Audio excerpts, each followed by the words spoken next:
if you could just get one macro lens at a kind of tight budget, what lens would you suggest? It depends on how tight your budget is. If it is below like $400, then you basically cannot afford a good standard macro lens. So then I would suggest you take a vintage lens or like an old zoom lens or something, and you reverse it and put it on extension tubes.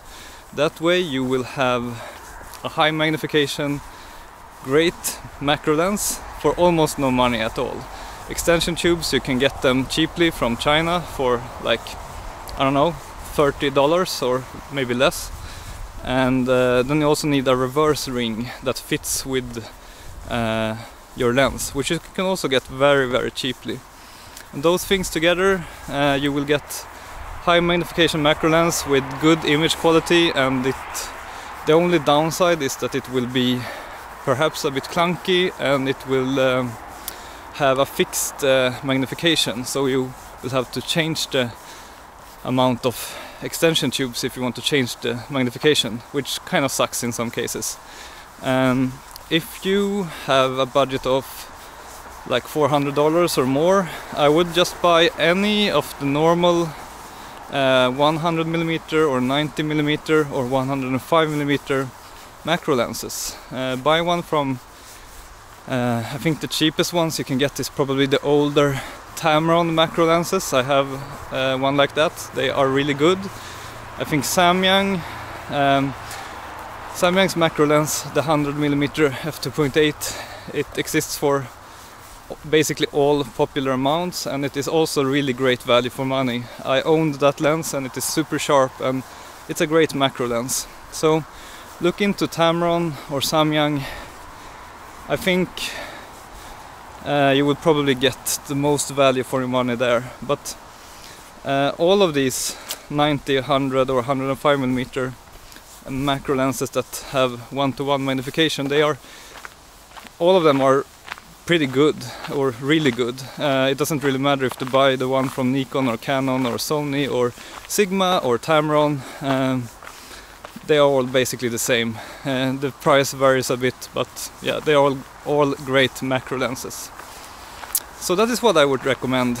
Either a reversed lens on extension tubes if you want to go really, really cheap, or just any Tamron or Samyang or Sigma normal macro lens. Another interesting alternative if you want to have high magnification for a good price is the Laowa 60mm from Venus Optics. It has 2 times magnification, which is double that of all the other macro lenses basically, and it is pretty cheap. Here in Sweden you can get it for under $400, and I actually plan on purchasing it myself, because what's so great about this lens is that it can focus from infinity to 2 times magnification, and that is unique in the world. There is no other lens that can do that. It has some flaws, but yeah, it's a unique lens and it is great value for money. So I would recommend looking into that if you want high magnification. What camera and lens combination do you have the most fun with? My main camera, the Sony A7 III, and the lenses I tend to have the most fun with is the Canon 135mm f2, which gives you a wonderful, beautiful bokeh and really short depth of field. It is perfect for portraits, for flowers, for anything where you want great bokeh and super sharp images. Love that lens, and it's also very good value for money. I also love going out just on a photo walk with any macro lens. Right now I have the Tamron 90mm f2.8, which is great value for money. It's so much fun just to go on a photo walk and photograph random things with a macro lens, and you can get really beautiful photos even in the middle of the day. So yeah, those 2 lenses I have a lot of fun with. And then the third lens that I have a lot of fun with is the Samyang 35mm f1.4 for Sony FE, which is a pretty recent purchase of mine. It has such a beautiful bokeh and it's super sharp at all apertures, and yeah, also great value for money. I love that lens. So those are 3 lens recommendations from me if you want to have a lot of fun. I will post links in the description of this video. Do you try to compose your pictures most of times using composition rules, like the rule of thirds or leading lines? Or do you rather try to capture things in the frame without thinking about composition rules? For me it's both. I know a few composition rules, both rules that I learned from books and like YouTube, but also rules that I've invented myself. Sometimes you kind of find yourself taking a certain type of composition a lot of times because you like the look of it, and that will after a while, after a few thousand shots, you will kind of have your own, in your head, a library of templates or rules for yourself. And I tend to use these a lot, these internal rules of mine, and I think actually that is what defines you as a photographer. That will kind of be the foundation for your personal style in photography, your own composition rules. So I tend to use both formal rules, like the rule of thirds, when I see them fitting, or my own rules that I have in my head that I built up from shooting a lot of photos. But many times I don't care about rules at all, and I just go on my gut feeling. Like, it feels like if I move the camera a little bit to the left, the image will look nicer, and I try it, and yeah, it looks nicer, and then I snap the shot. Who is the cook of the family? And is it more Asian, Swedish or international? I think we both are the cook of the family. Both me and my wife Jenny, we really enjoy cooking food, and we do it a lot, and we tend to cooperate. Sometimes I find a recipe that I find interesting and we cook that, and sometimes Jenny finds a recipe that she finds interesting. And yeah, we have similar taste. We both like Asian food a lot.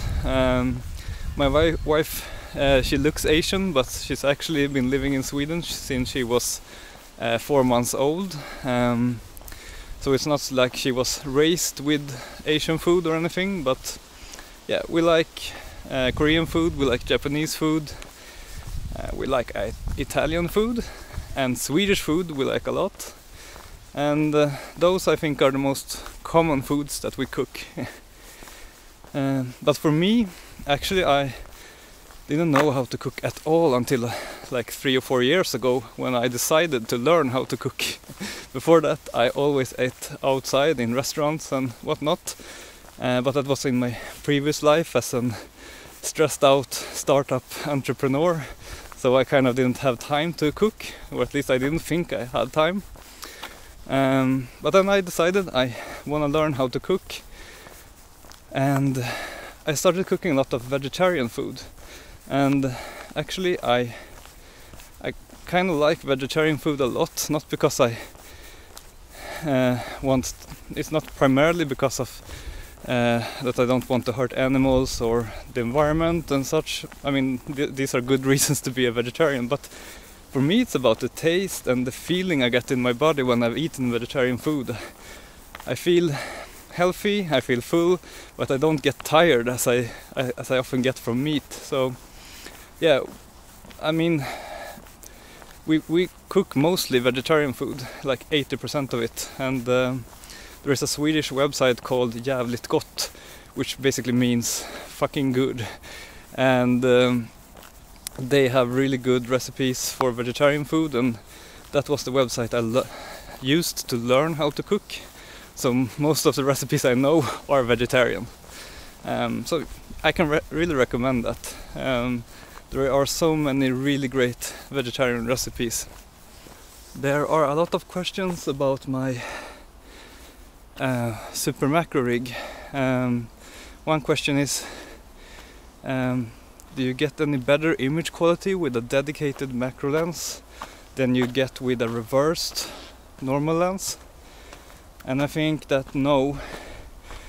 A macro rig such as the one I made a video about, where you reverse a very sharp lens like a Canon 40mm f2.8, it's at least as good and as sharp as a dedicated super macro lens like the Canon MPE 65 or the Lova 24mm. So yeah, I mean, if you have the ability to reverse a lens, you will save a lot of money and get the same image quality.